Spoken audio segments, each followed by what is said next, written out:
Right now, there is a kid finishing parents' evening in a heated discussion with his mother, saying, why does he have to study subjects he will never ever use in his life?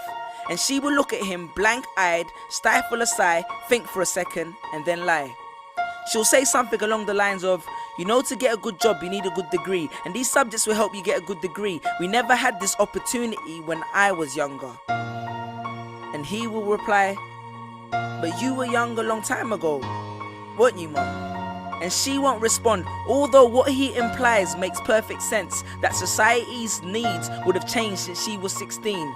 But she will ignore him, grip his hand more sternly, then drag him to the car. But what she doesn't know is that she didn't ignore him just to shut him up. She didn't lie because they were just returning from parents' evening and an argument in the hallway would look bad on her resume. She won't lie because she's just spent the last 1 hour convincing a stern-faced teacher that she will ensure that her child studies more at home. No, she will lie simply because she does not know any better herself. Although her whole adult life she has never used or applied Pythagoras' theorem, pathetic fallacy, and still does not know the value of x, she will rely on society to tell her that her child, who has one of the sharpest minds in the school, is hyperactive, unfocused, easily distracted, and wayward. Students, how many equations, subjects, and dates did you memorize just before an exam never to use again? How many A grades did you get which were never asked for when you applied for a job? How many times have you remembered something 5 minutes just after the teacher said stop writing, only to receive your results 1 month later to realize that you were only 1 mark short of the top grade? Does that mean remembering 5 minutes earlier would have made you more qualified for a particular job? Well, on the application form it would have. We all have different abilities, thought processes, experiences, and genes. So why is a class full of individuals tested by the same means?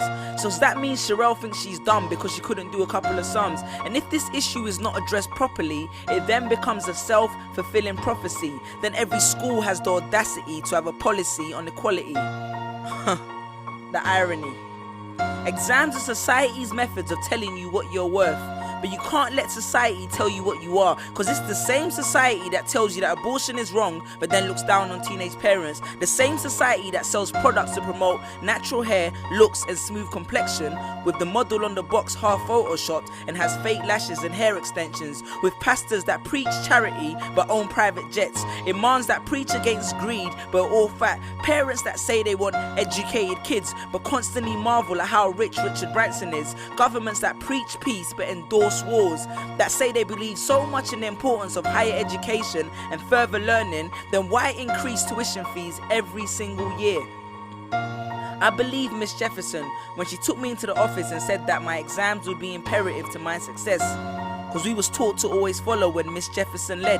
But then I took Jefferson out of the equation and learned to think for myself. I realized we was taught to always follow when Miss led. The irony. Test us with tests, but the finals are never final, because they never prepare us for the biggest test, which is survival.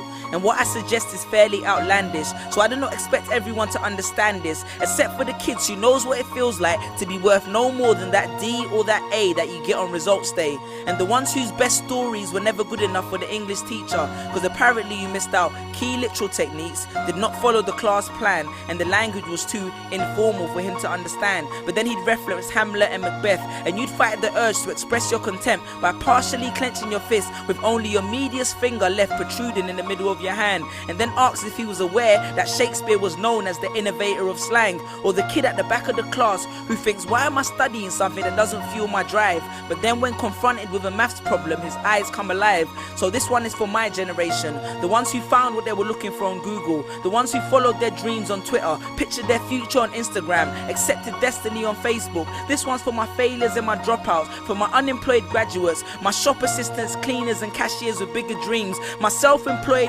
entrepreneurs, my world changers and my dream chasers, because the purpose of why I hate school but love education was not to initiate a worldwide debate, but to let them know that whether 72 or 88, 44 or 68, we will not let exam results decide our fate. Peace.